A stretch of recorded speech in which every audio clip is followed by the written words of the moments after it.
You're listening to Live and On Board with Tony Milazzo. We're live here, live and on board, Tony Milazzo, and I am with Jimmy Delle Valle, a.k.a. Jimmy D. Hey, what's up, buddy? What's going on, Tony Milazzo? It's good to see you. Good to see you out here on the water, too, especially. Yeah, pretty neat, huh? Doing this on a boat. Yeah, this is going to be fun. Said, I'm on a boat! That song, right? I'm on a boat. Yeah, I'm on a boat, motherfucker. That's right. And we're going to have some fun today. I got a lot of questions for Jimmy. He's going to fill in a lot of blanks tonight. Okay, so just might as well start off with a boating question. Have you boated at all? Yeah, I actually used to own a boat with my brother back in New York. And we used to fight about it all the time, so I just kind of gave it to him. It was not a yacht or anything. It was like 16 foot or something like that. It was pretty small. And the seats were horrendous. They were from a car. So he put car seats in the boat, and it was it just got worse. Were they at least buckets? Were they at least bucket seats? Yeah, they were bucket seats, but it got worse and worse. He's like, look, I did repairs on the boat. I'm like, repairs? You're ruining the boat. You just continue ruining the boat. He used house paint and stuff? Oh yeah, dude, he did. He spray painted. He spray painted shit with it. Oh my god, it was horrendous. That's funny. Where was that? That was in Albany, New York. He had the boat, so I'd go up from New York City to the boat. Oh, it was horrible. Funny. Yeah. Yeah, I haven't boated in a long time in New York. Since I got out here to LA, the weather's so beautiful. You can boat all year round here. Yeah, it's been cold though lately. It's been very cold. Yeah, but it's warming up. It's starting to warm up. Don't tell anybody in New York you're cold out here. Oh yeah, I know. Anytime. Everybody always cries. Like my mom's like, she's like, it's freezing here. I'm gonna die today. I'm definitely gonna die. I'm like, I got the air conditioner on. I'm going to an audition. Call you later. Yeah, I do it to my mom all the time. 20 degrees below zero. I call it's 80 here. Yeah, even if it's not, I don't care. My dad, God rest his soul, he used to always call and just be like, he would tell me the weather before I knew it. I'd wake up with a phone call. It's 102 today in LA. Are you fucking kidding me? It's below zero here in New York. He'd call with the weather, and that was it. That was the weather guy. Imagine that was your weather guy for every time. You're like, who do we have here? Mr. G in LA? Or no, the Dallas guy, right? He goes, forecast 11. He's like, my dad, it's fucking 102, kill yourself. That's how it is in New York. You're freezing your ass off, and it's so damn humid it feels like it's 150 or something. It's crazy. So you happy here? How long you been here? Yeah, I'm good. How long you here in California? I've been 9 years. 9 years in Los Angeles. Yeah? Yeah. All right. I like it here. Not just the weather. Yeah, the whole entertainment industry's here. Everything we do's here. It's kind of hard to get away from it, you know? Yeah. The girls are beautiful here. Oh, they're good here. They're good. They wear the bikinis 365 days. Is that how many there is in a year? 365 days? Was that or 356? I couldn't remember. You got it right, but you don't win anything today, Jimmy. Yeah, I win nothing. You win nothing today. So, recently, you just came from, was it Jennifer Lopez show? Oh, yeah. I just actually, last thing I just did was Jennifer Lopez. I did, she has a new TV show called Stand Up and Deliver, the hottest stand-up comedians, me luckily being one of the hottest stand-up comedians. And you know it. And I did the taping, in a TV taping, 3-camera shoot. She's the producer for the new television channel on cable. It's called Nuvo TV. It's going to be a big deal. It's they've already got the second season already picked up, but they just wrapped this first season. So we just finished. Great. Yeah, that was. When will that be out, you think? They just emailed me and were asking, how to pronounce my name correctly and all that stuff for the promos, and they said probably in the next few months it'll be up. Great. Right on, And didn't you just finish? You just finished a film too. Tell us about that. Yeah, I actually just shot the biggest film of my life. I shot with Vinnie Jones, Jamie Kennedy, C. Thomas Howell and the great Edo Ross, and a couple up and coming actors. Actually, he's the lead.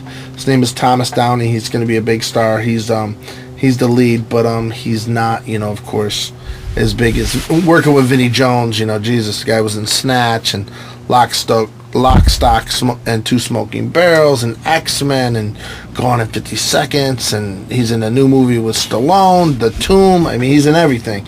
And I played the lead opposite him. I played his right-hand man, and it was amazing working with this guy every day. And one thing that when you do these big movies, and I keep my parts keep getting bigger and bigger and bigger, and I'm shooting 12 to 14 hours a day on this film, and literally my wife is like, oh my God, it's like you have a real job, like you're working every day. Even the cat at 6 a.m. is like, meow, Papa, where the fuck are you going? You don't do anything. Yeah, they're long days, huh? Yeah, definitely. You forget when you're off the set for a little while, and then you get back to it, and you're like, holy crap, this is real work. Yeah, it gets, it's exciting, though. It's exciting because, I mean, one thing I've learned, working as much as I have as an actor, it's like when you first start. I remember I shot this movie, Big Apple. It was back in New York, of course, and it was great. It was a great movie. It was about 3/4 live action. It was 3/4 live action, and I'm actually getting a call right now from a freaking producer for a film.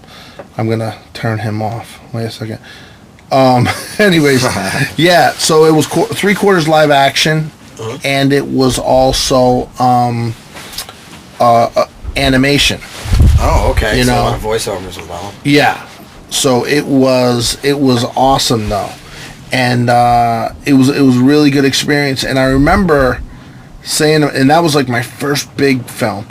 And I shot for 4 days on that. And it was ridiculous because I was like, Jesus, like, come on. You guys don't have this? You didn't get it yet? How many takes do we got to do? Like, oh, no, we still have to do, we got to do the medium. We got to do a wide. We got to do the master. We got to do close-ups. Like, what the fuck? Yeah.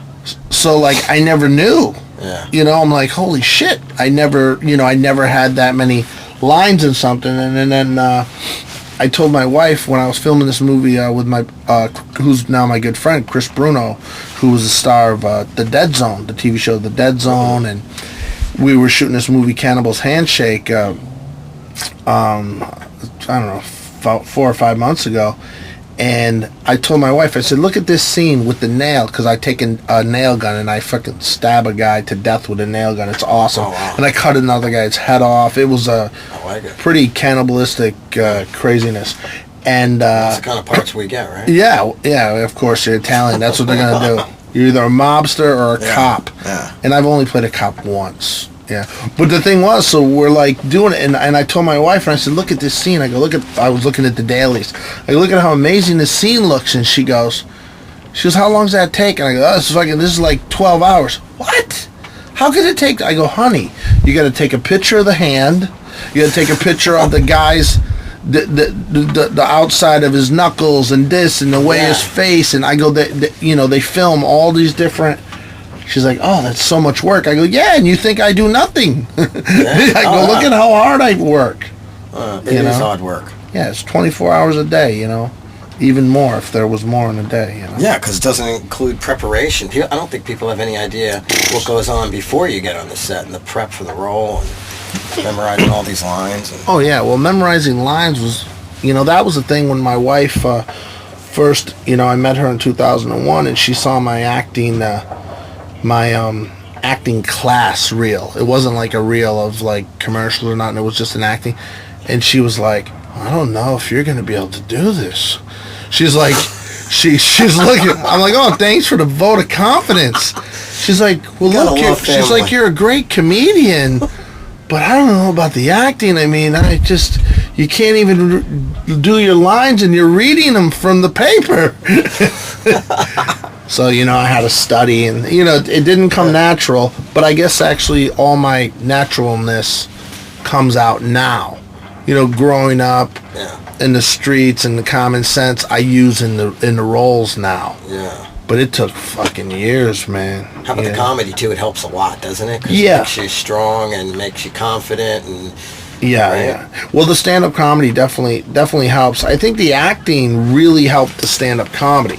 Really? Because sometimes I'll break into a bit where then I'll notice myself, I'm just selling it. I'm in character and selling it.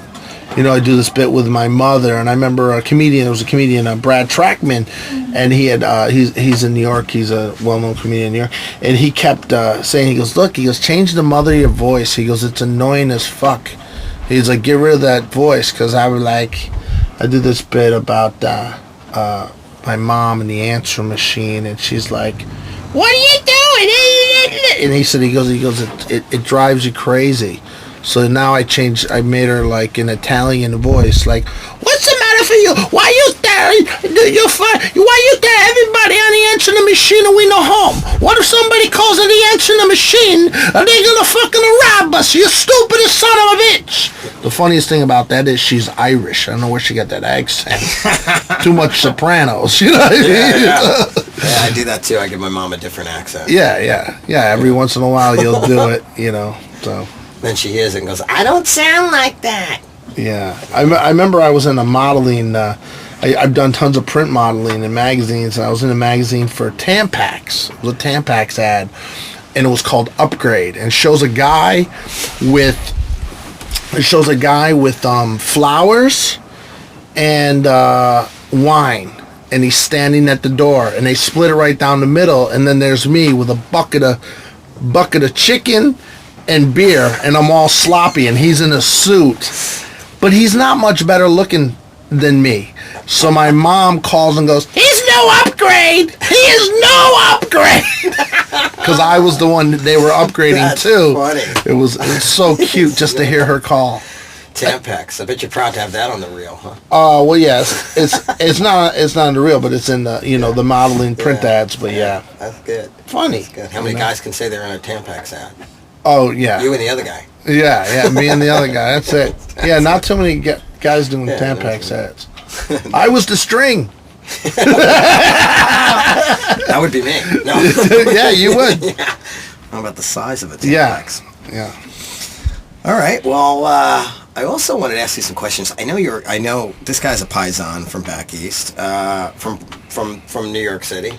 Yeah. Originally Syracuse, then to Brooklyn. Right. Actually, yeah. Yeah, definitely out here in LA. I've actually found all the good pizza places. Yeah. Yeah. And you're still not.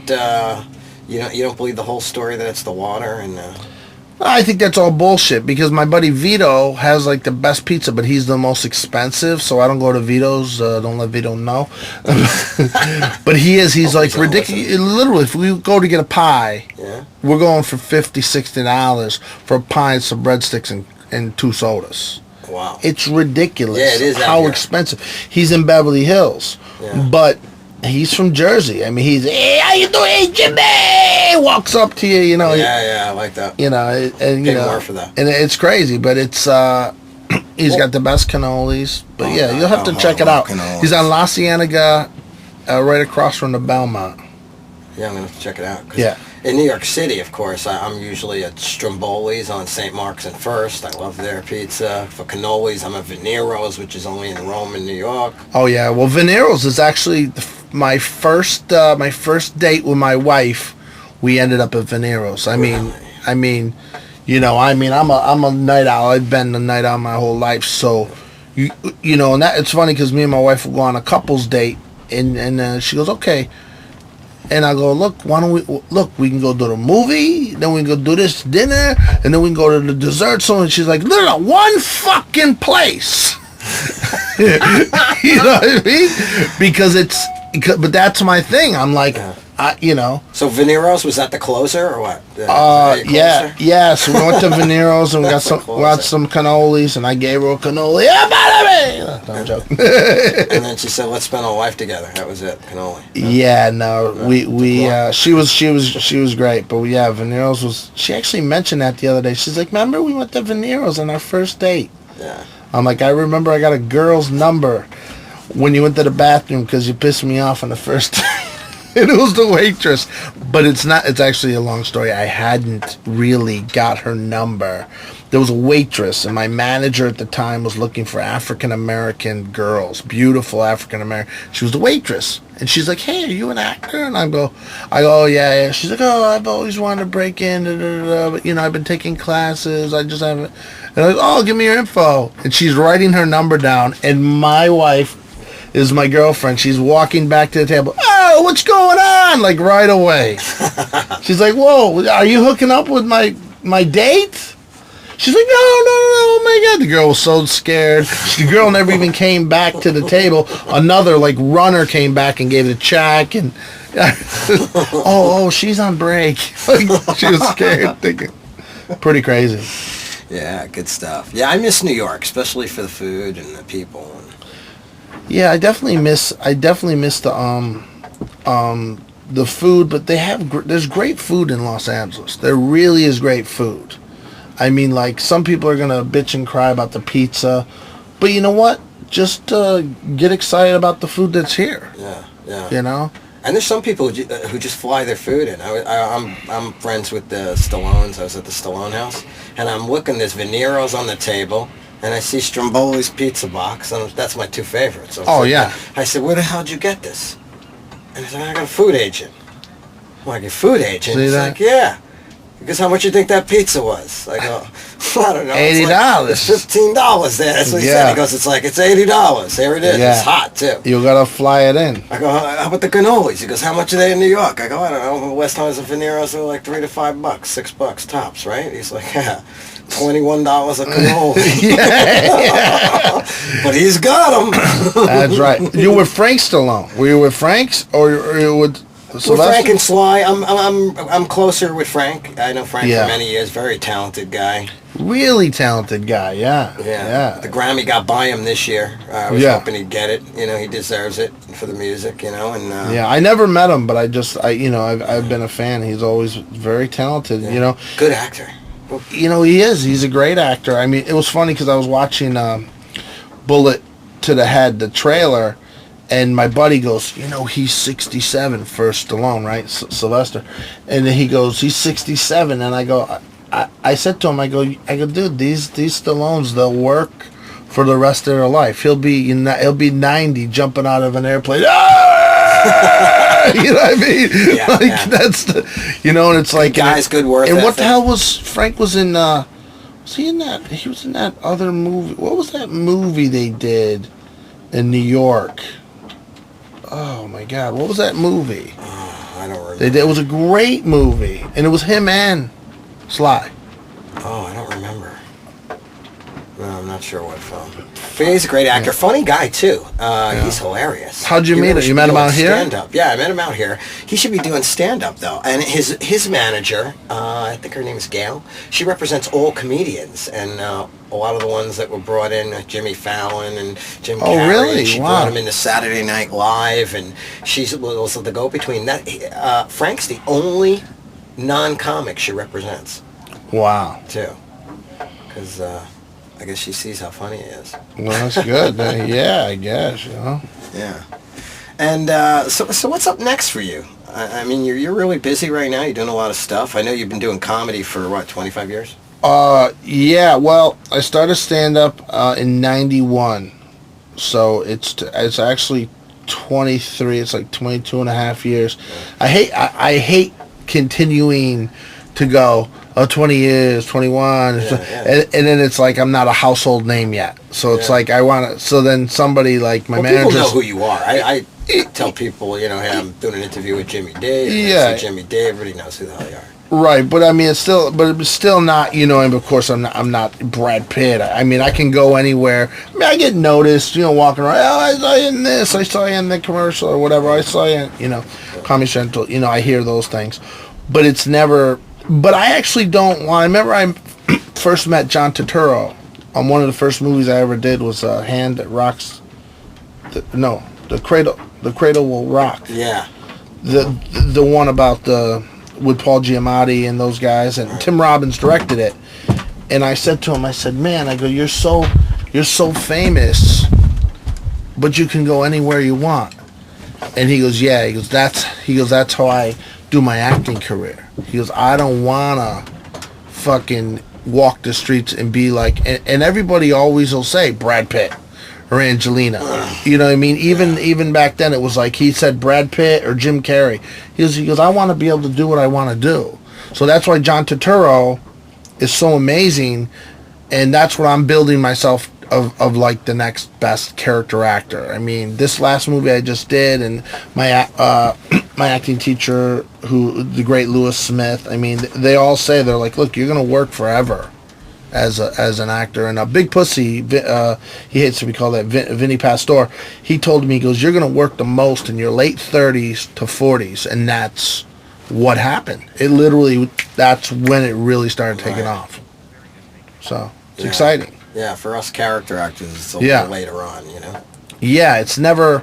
I was just I wasn't bitching or crying or nothing on Facebook the other day, and I posted about it, and I said, look, I'm here in LA 9 years, and I never really had my shot at pilot season. I've never been like that new kid off the boat. Oh my God! Oh, we got to bring him up for everything. Yeah. But, and I said to myself, I wonder if I'm too old. Did I miss the boat? Would I have been? And I was talking to my manager, and she goes, no. She goes, look, if you're not 18 or 60, she goes, anything in between, they're not going for them right now. They're casting 18-year-olds as 25-year-olds. Like, that's how they're doing it. Yeah. In Hollywood. So it's all fucked up. But this year actually is the biggest pilot season in a long time. I mean, they had over, I think, 150 pilots. Yeah, a lot of pilots. Really ridiculous. And they're still casting them. And right at the end of pilot season is when I'll be going in, because they'll be doing replacements, and they'll go, oh, well, we didn't like this star. Oh, well, let's take a shot on this character actor, Jimmy Delle Valle. Yeah. That's what happens. I think you're coming into your age range and everything, and the character work. Yeah, this is your time. Yeah. Thank you, man. I worked so hard at it, because like I said, learning lines was, I literally couldn't, like, if it was a scene of me and you going, like my scene says, I gotta walk in. Hey Tony, look, did you get the diapers, because Maria's gonna be mad. I literally be like, Tony, did you get the diapers? Maria, she could be upset. Like, no, cut. Like, you know what I mean? Like, I couldn't do it. Yeah. And now I can look at sides for like 10, 15 minutes, and I can learn 4 to 6 pages. Yeah, nice. You know what I mean? And that's like. And I kept thinking to myself, oh my God, was I stupid in college? Because I never did drama or anything in high school or nothing. I was like, should I have did plays? Or maybe I never learned it. Maybe I'll never build this muscle. And then it just kind of built. Yeah. So I got lucky. I got scared. Well, I guess you find a technique or a style that works for you of how to memorize it. I did the Wayans Brothers pilot last year. And I missed one of my lines, and everybody's there. Damon Wayans Jr. and Craig Wayans and everybody. And I'm like, Jesus, man. And I'm sitting there, and they're like, and the director actually he just directed the big hit, The Haunted House, with Marlon Wayans, which is like, it was #1 on the weekend a couple weekends ago. And he goes, look, Jimmy, he goes, I know you know the lines. He goes, it's just weird for you, because what it was is I was playing a sport, not a sportscaster, a newscaster. And I had to be at one camera, and then they would snap their fingers, and I had to go to another camera, like, on the news tonight, da-da-da, boom, and I snap, and I had to go to another camera. And as an actor, especially a character actor, we have a whole creative hiding where we're kind of looking down, we're scratching our neck, we're rubbing our head, we're taking our hat off, you know what I mean? You got activities happening. I got a lot of activities going, and you can't do that when you're a newscaster. So I decided I don't ever really want to play a newscaster again. No, that's a tough one. It was really tough. Because I had like a couple pages of lines. And he's like, so then the director kind of walked me through. He's like, look, he goes, I know you know the things. He goes, just do the first paragraph. And then they cut. And he was like, dude, he goes, oh, that was great. That was amazing. And then I threw in like a forget about it. Because we were playing these Italian newscasters. and it was really funny. Oh, it was really funny. Like in a likely story, a truck of VCRs fell off, and nobody knows what happened. Back to you, Bob. It's just it was hilarious. There was a murder on 6th and Stromboli. Nobody knows what happened. Back to you, Joe. Like it was hilarious. Really funny. Good stuff. Yeah. Yeah, I don't think people realize. I know I realize as an actor how many times I got to go over the line, especially if there is a lot of activity. Because as soon as you think you know the lines, you could read it 150 times, and you get up on the set and you got to turn and make it mark. Look at this camera, make sure you're in the light. It goes right out your head. You're just like, where was that line? And wow, I knew it when I came out here. Yeah, exactly. Tough. And that's another thing too with learning lines. I started as I got bigger as an actor, and I started getting bigger roles and going up for, instead of co-stars, going up for guest stars and series regulars and recurrings, and going for these big roles and reading and going in and thinking, oh fuck, I forgot that line, or I didn't nail that the right way, and then I'm walking down the street and I'm doing the lines perfect, and I don't even have the sides in my hand, and I'm like, what the fuck? Yeah. So then I thought to myself, how can I get to that part of after the audition, before the audition?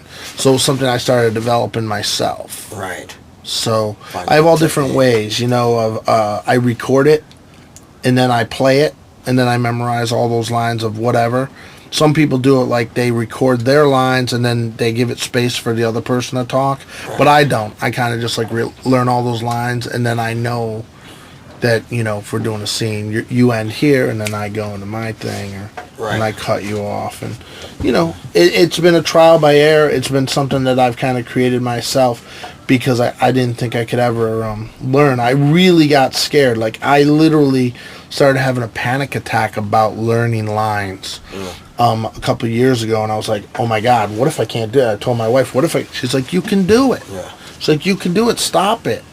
It's like, we didn't move halfway across the country for you to think that you're not going to be able to be a star and this and that. So, and it's tough. It's 90-something pages for a hour and a half movie, 2 hours. Oh yeah, it's tough, and it could be there's 30 pages of your lines. It's just and it's constant when I'm on set. Like, I'm sitting in my trailer the other day, and they're like, "Oh, hey, we're not going to do that other scene with that guy, whoever the actors are." They're like, "Hey, do you have scene 68 ready?" I was like, "What? Fuck, I'm shooting that in 2 days from now." Like, "Oh no, we're gonna do it now." Like, what? They switch it up. And it's like, so I don't go to the set anymore without knowing all my lines. But one thing that I have learned is almost every star I've worked with doesn't know their lines. No. They don't learn their lines till that day. These are stars. I got to hear a story the other day about Mickey Rourke, how he wore a little earpiece. It was a classic film. I wish I could remember the name of it. It's got by me right now. But he just sat there, and he was all high and everything to begin with, and he's got the earpiece, and they would feed him it, and he would do it, and they'd even have to tell him the action, raise your hand to your brow. Like, I know as an actor, I have no problem with no lines. I can act, I'll be the next Brando. You don't give me any lines, I can act, But they had to tell him even movement, what to do. It makes you wonder. You're like, why am I not working? These guys are working. Well, Mickey Rourke is, the guy is, I think he's a phenomenal actor. Yeah. I really think he's amazing. But, I never got into the whole drugs and all that, so that was not going to be something that's going to screw me up. I don't, before I go on stage doing comedy, I don't drink. I don't really drink much anyways. Same here. I will not take a drink before I go out on stage. But, the other day, we did the Jennifer Lopez taping, and there were a couple comedians. They were drunk and high. And you could see it, and you're watching them and going... And one of the comedians, I'm not going to name his name, he forgot his act, and he literally goes, yeah, blah, blah, blah, and he starts going, he goes, yeah, so my mama, blah, blah, blah. He goes, oh, wait, I just told that joke. He repeated his thing on the TV taping. Oh my God. But they didn't cut. They just kind of kept it going, and they'll cut that. You know what I mean? Yeah, we'll fix it later. I was like, post. We'll get it in post. Yeah. We'll get it in post. So for people who maybe don't know Jimmy Delle Valle or want to see more of Jimmy D, just give us a little bit of idea of what you've worked on. I know what comes to mind with me: Sopranos, Sex and the City, Oz. You want to fill in the rest? Yeah, well, last year I did the biggest commercial campaign of the year with the little girl, Susie Lemonade. It was for Verizon Wireless. So I played the truck painter, which was, great money. And it was, it was great. It was a little part, but, with commercials, it doesn't even matter. You know what I mean? I had a principal role.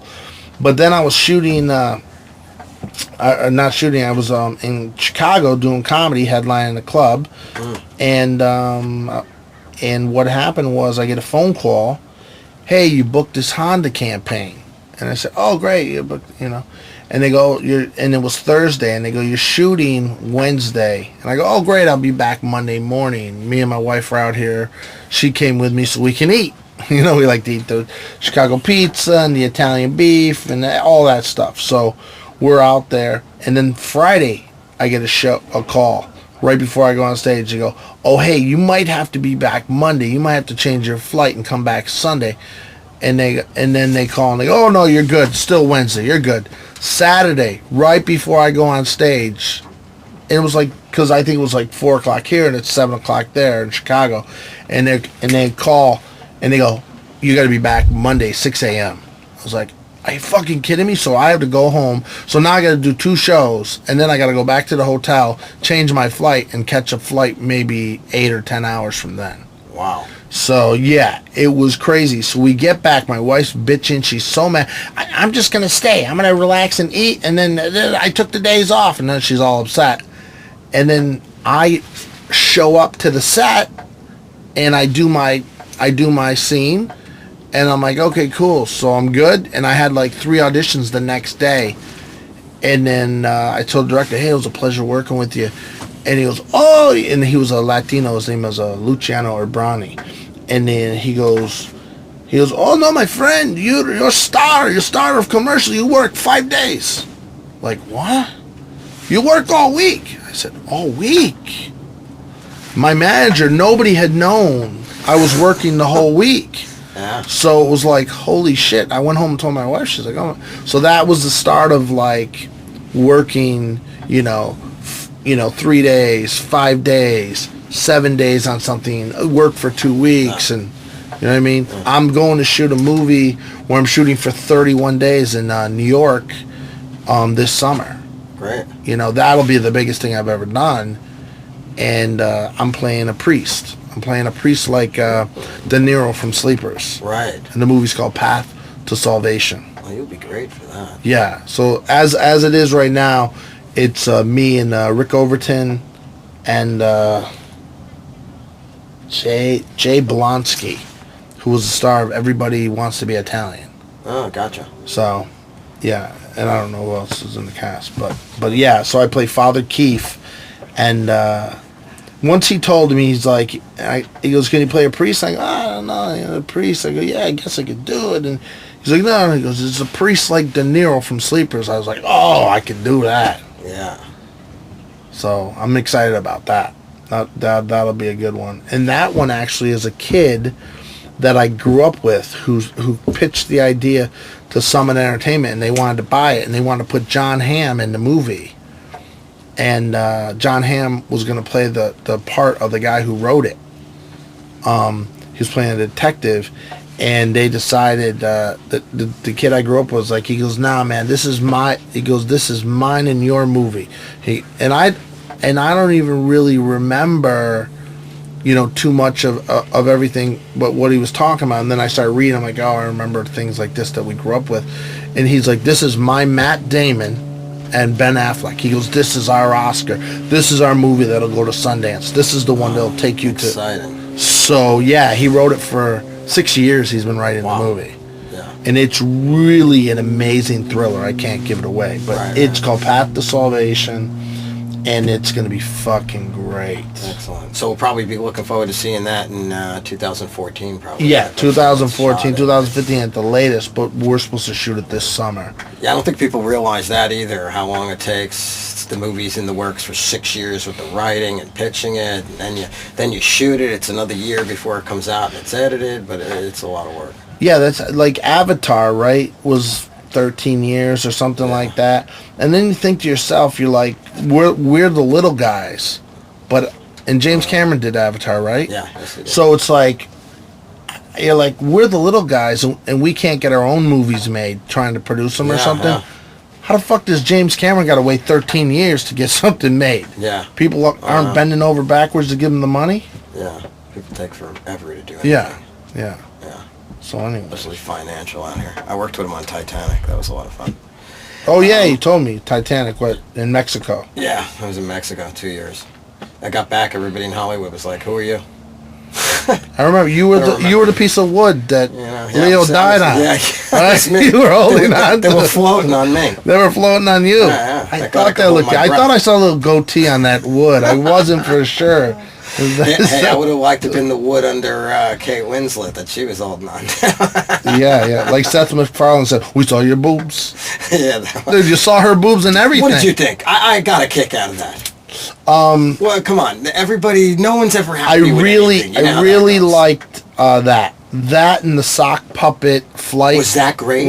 I thought there should have been more sock puppet. They should have done a whole bunch of things with that. Thing was hilarious. Yes. But yeah, we saw your boobs. I mean, look, being a man. I mean, I'm married, but of course, I do touch my pee-pee. I can, and you do, like, you look up, like, there's a joke I do in my act, and anybody I meet, especially if I meet you and you're an actress, you're famous or not, like, you'll go, oh, hi, my name's Michelle, Williams, whatever it is. And I'll say, oh, great. And she's like, oh, you were so funny. Like, they'll come up to me or something after the show, and then I'll go and I'll IMDb you, and then I'll look you up, Michelle Williams topless, right? and I'll hit images, and I'll look it all up. So I do that, and then there's like Matt, the fuck is her name? Jennifer Love Hewitt. I'm like, Jennifer Love Hewitt topless. And so my wife knows now that I Google a famous woman topless. And she's like, the only thing that she hates is the other day, she's like, why did you Google Betty White topless? That's fantastic. So, I don't even want to know if there's a picture. I'm like, she's my favorite Golden Girl. I'm going to go home now and go up. She's my Golden Girl. I loved Betty her. White topless. That's sick. I like it, though. I like it. Yeah, there's just haters everywhere. There's a lot, the Academy Awards, and it shouldn't have been done that way, and Seth, he stunk, and what did he use it for a platform to launch his TV career? Mm-hmm. Everybody has stuff to say. But he's not even, he's done. I just saw him post something yesterday. He's like, nah, he goes, I had a great time, but never again. Like, he doesn't want to do it. It doesn't matter. It had nothing to do with his TV career. I mean, you telling me everybody knows who fucking Seth MacFarlane? Yeah, of course. Everybody There's knows. just haters and people who are never... There's people you can never make happy, no matter what you do. Exactly. You're not going to make them happy, Let me ask you a question, Jimmy. If you could... this is going to be out of left field for you, maybe, but if you could change anything in the world, or maybe in the industry, or whatever, one or two, maybe three things, whatever. If you could change something while you're here and doing your work, what would you change? Wow. It's a good question.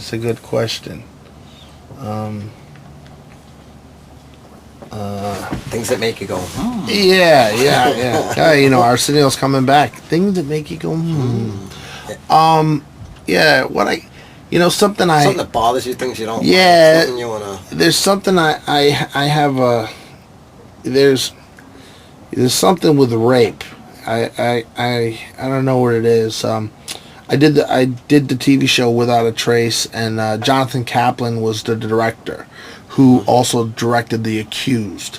Mm-hmm. And when I saw the movie The Accused, when they raped Jodie Foster, I punched the fireplace like at our house. My parents were all mad. I punched my hand out, got all cut up, and they were like, it's just a movie, and I go, nah, I got something about rape, like it's.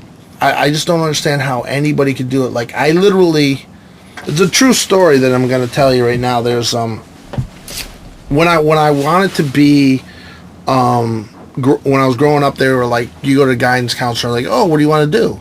And I go, well, I have a weird goal in life.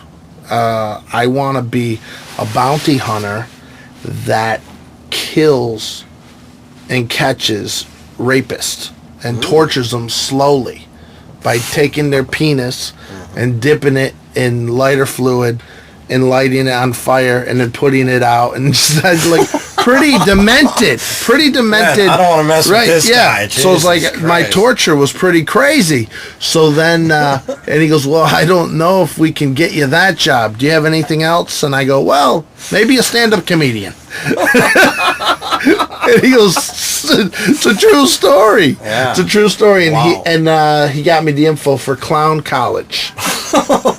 Ringling Brothers and Barnum and Bailey Circus. Oh. And of You course, can't lose with the circus. My mother had the choice to either send me to the military or the circus because I was so bad. She sent me away to the circus, and look at how good I turned out. you did. Yeah, you're living on a yacht, baby. You're fucking 3'2" Gilligan. Yeah, I wish everybody could see this, and this was a video cast because you'd see Jimmy and I, and it's just hilarious. Yeah, we're in a yacht. Yeah, we're in a yacht. Having fun. Yeah. So before we go, maybe we should tell everybody where they can find you. Yeah. And, maybe how to tweet you and your websites and. Well, I have my new podcast that we just launched. It'll be coming out within the next few weeks. But it's called Brooklyn Buddha. So it's Brooklyn and BUDDHA.com. So brooklynbuddha.com, or that's my website as well, or funnyjimmy.com or jimmydellavalley.com. And that's that. And then you can always just go to funnyjimmy.com and then add me right there on Facebook. And funnyjimmy.com, also you go to the tour section for my dates and everything. And, you know, I've got a couple films coming up. But I'm also got a show in Vegas that I'm working on. So, you know, some good things are coming out, you know. Yeah, a lot more Jimmy D. A lot more Jimmy D. 2013. It's a unlucky number, but a good number. Yeah, definitely. So everybody, keep your eyes open. Keep checking the internet. Check his websites. A lot more Jimmy D in 2013. We've had a lot of fun here, huh? Oh, it was great. We'll do it again. You'll come back? I will come back. That's right. Love this guy. Okay, Tony Milazzo, you've been live and on board with Jimmy Delle Valle. This show has been produced by Tony Milazzo, Elyssa Infurna, and David Ringwald. If you'd like to be on board, check us out on Facebook at Tony Milazzo Entertainer, tweet us at Tony Milazzo Live, or snail mail us at P.O. Box 10074, Marina del Rey, California, 90295.